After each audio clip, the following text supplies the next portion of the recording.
Ada-ada saja kelakuan Ngurah Yuda alias Otong. Pada usia yang sudah memasuki 51 tahun, bukannya memperbanyak perbuatan baik. Laki-laki tersebut justru mencuri sepeda motor milik temannya sendiri.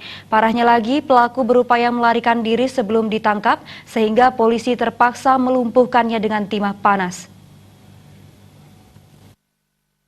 Perbuatan melanggar hukum tersangka Ngurah Yuda dilakukan di wilayah desa Jula, Tejagula. Pelaku saat itu berkunjung ke rumah korbannya yang merupakan tetangganya sendiri. Melihat kondisi sepeda motor dalam keadaan kunci masih nyantol, Ngurah Yuda langsung membawa motor tersebut dan disembunyikan di gudang miliknya. Tak hanya melakukan aksi pencurian di tetangganya sendiri, Ngurah juga melakukan aksinya di bekas tempat kerjanya dan beberapa desa di sekitar tempat tinggal tersangka. Kepada polisi, Ngurah Yuda mengaku menggandaikan motor-motor tersebut dengan harga 3 juta rupiah. Uangnya pun akan digunakan tersangka untuk keperluan sehari-hari. Pakai saya sendiri itu. Masa tiga-tiganya?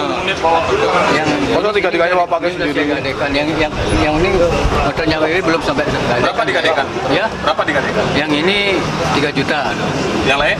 Yang lain Belum. Yang ini belum sempat digadekan. Yang dua? Belum. Belum. Ya. WW juga belum ya? WW belum.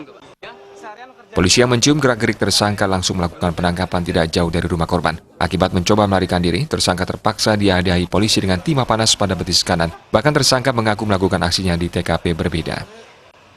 Rata-rata memang seperti sering saya sampaikan kecenderungan karena masyarakat juga ceroboh. Dari pengungkapan yang kita ungkap ini, semuanya kunci nyantol ini. Kunci nyantol, kemudian tersangka juga pas kebetulan melewati situ, mengamati di situ dan situasi aman, akhirnya dia mengaman. Jadi si tersangka ini mengakui ada 4 TKP dan semuanya modusnya adalah kunci nyantol. Akibat perbuatannya, pelaku harus mendekam di balik jeruji besi dan dijerat dengan pasal 362 KUHP dengan ancaman hukuman 5 tahun penjara.